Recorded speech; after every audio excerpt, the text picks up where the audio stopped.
وحدت دیان تو بعد میں ہوگی، وحدت سیاست تو ہو لے پہلے۔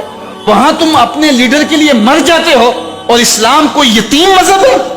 یہ محمد عربی کا لایا ہوا دین ہے۔ تم اپنے سیاسی مفادات پہ کوئی کمپرومائز نہیں کرتے ہو۔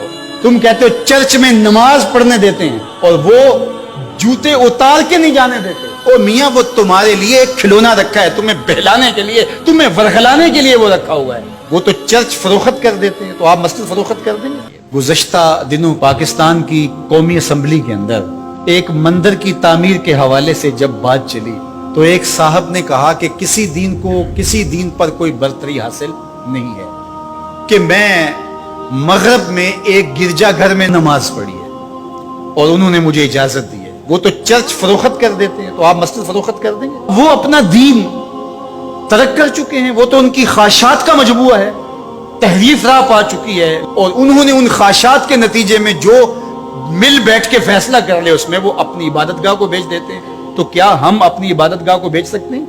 ہم کہتے ہیں جی وہ دیتے ہیں تو ہم بھی دے دیں۔ یہ کیا بات ہوئی؟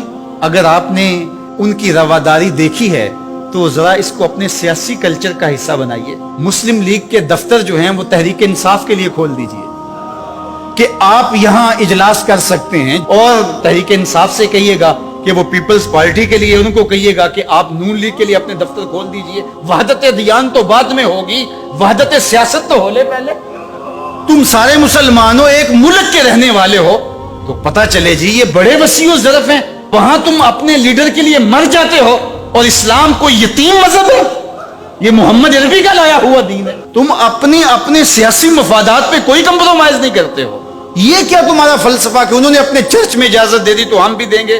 میاں، ان کی غیرت اجازت دیتی ہے، ان کا دین جو خود ساختہ ہے، اور حضرت عیسیٰ کو چھوڑ کے جو انہوں نے اختیار کیا ہے ان کی تربیت ان کے نفس نے کی ہے، اور ہماری مسجد کے حوالے سے تربیت محمد عربی نے کی ہے۔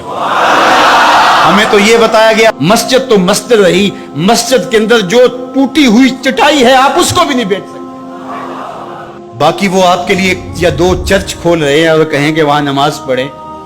میں آپ کو ایک پیشکش کرتا ہوں کہ انہیں کہیں کہ تم بڑے وسیع و ظرف ہو مگر بہت کشادہ ذہن ہے، تو ہمیں مسجد کرتبہ میں نماز پڑھنے دیں۔ مسجد کرتبہ میں جو مسلمانوں کی بنائی ہوئی ہے، 10 مربع کلومیٹر پر پھیلی ہوئی مسجد، اس کے باغات، اس کے احاطے، اس کے متعلقات اگر شامل کریں، حمام شامل کریں، تو 10 مربع کلومیٹر پر وہ مسجد، اور 1400 ستونوں پر پھیلی ہوئی مسجد کا حال۔ اللہ اکبر! جب رات ہوتی تو اس زمانے کے اندر 7,500 مشعلے اس مسجد میں چراغاں کرتی، 30 فٹ اونچا اس کا چھت ہے، اور آج بھی وہ دیکھنے کے قابل ہے۔ اقبال نے بے ساختہ وہاں جا کے کہا تھا، تیرا وجود مردان خدا کی دلیل، وہ بھی جلیل و جمیل، تو بھی جلیل و جمیل۔ تو وہ مسلمانوں نے بنائی ہوئی، 800 سال مسلمانوں نے اندلس میں حکمرانی کی، اب وہ مسجد مسلمانوں کی تعمیر کرتا وہاں موجود ہے اور گرجا گھر میں تبدیل کر دی گئی۔ 2008 میں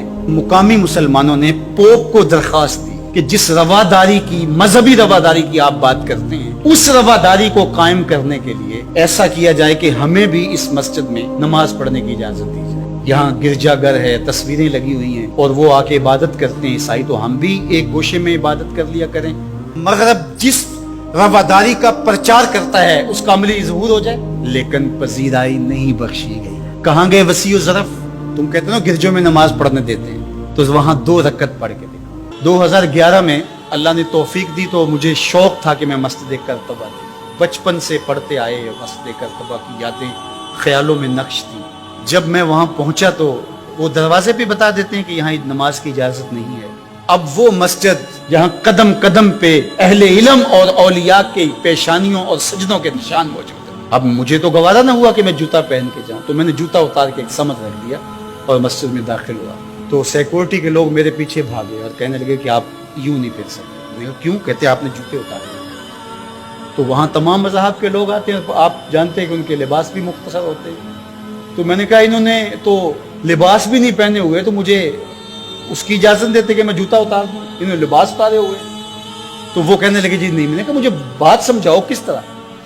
تو جو گفتگو ہوئی وہاں، جو میرے ساتھ ترجمان تھے ان کے ذریعے سے، وہ یہ تھی، چونکہ مسلمان مسجد کی تعظیم کرتے ہیں، اور مسجد کی تعظیم عبادت کا روپ ہے، اور وہ مسجد کو تقدس دے کر کے اس کی تعظیم کرتے ہیں۔ اور آپ نے جو جوتا اتارا ہے، آپ کی نیت میں مسجد کی تعظیم یہی ہے۔ میں نے کہا بالکل یہی ہے۔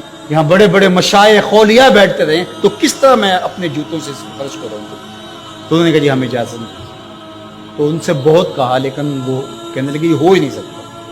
تو ہم ساری مسجد نہیں دیکھ سکے اور واپس آ گئے، اور 2014 میں پھر دوبارہ جانا ہوا، پھر یہی میرے ساتھ مسئلہ ہوا۔ تم کہتے ہو بڑے وسیع الظرف ہے، میں اپنا تجربہ بتا رہا ہوں۔ تم کہتے ہو چرچ میں نماز پڑھنے دیتے ہیں اور وہ جوتے اتار کے نہیں جانے دیتے۔ او میاں، وہ تمہارے لیے ایک کھلونا رکھا ہے، تمہیں بہلانے کے لیے، تمہیں ورغلانے کے لیے وہ رکھا ہوا ہے۔ انہیں پتا ہے اس سے بہل جائیں گے، اور وہ بھی شور جا کے کریں گے کہ ہماری مسجدوں میں بھی ایسا ہونا چاہیے، ہم بھی وسیع الظرف ہوں۔ وہ تمہیں دھوکہ اور فراڈ دینے کے لیے کیا ہے۔ اقبال نے کہا تھا یہ بظاہر میٹھے میٹھے لگتے ہیں، لیکن ان کا اندر چنگیز سے بھی زیادہ تاریک ہے۔ تو تکلیف اسلام سے ہے۔ وہ چاہتے ہیں کہ یہ تذبذب میں مبتلا ڈھیلے ڈھیلے مسلمان رہیں، خیر سے رہیں۔ ان سے کیا ہماری پریشانی ہے؟ مجھ کو پریشانی ہے تو اس امت سے ہے، اشک شہرگاہی سے جو ظالم کرتے ہیں۔ لیکن مغرب خوش ہے کہ پاکستان میں مندر بن رہے ہیں، عربستان میں مندر بن رہے ہیں، اور اسرائیل کے ساتھ ہم عربوں کے تعلق کو مضبوط کر رہے ہیں۔ لیکن یہ تمہارا ادھورا سا خواب ہے جو کبھی پورا نہیں ہوگا، یہ وقتی ہوگا۔ انشاءاللہ وہ وقت دوبارہ آنے والا ہے کہ پوری کائنات پہ جھنڈا میرے حضور کا ہی ہوگا۔ اس ویڈیو کو شیئر ضرور کیجئے، ہو سکتا ہے آپ کے ایک شیئر سے یہ بات کسی کے دل میں اتر جائے۔ جزاک اللہ۔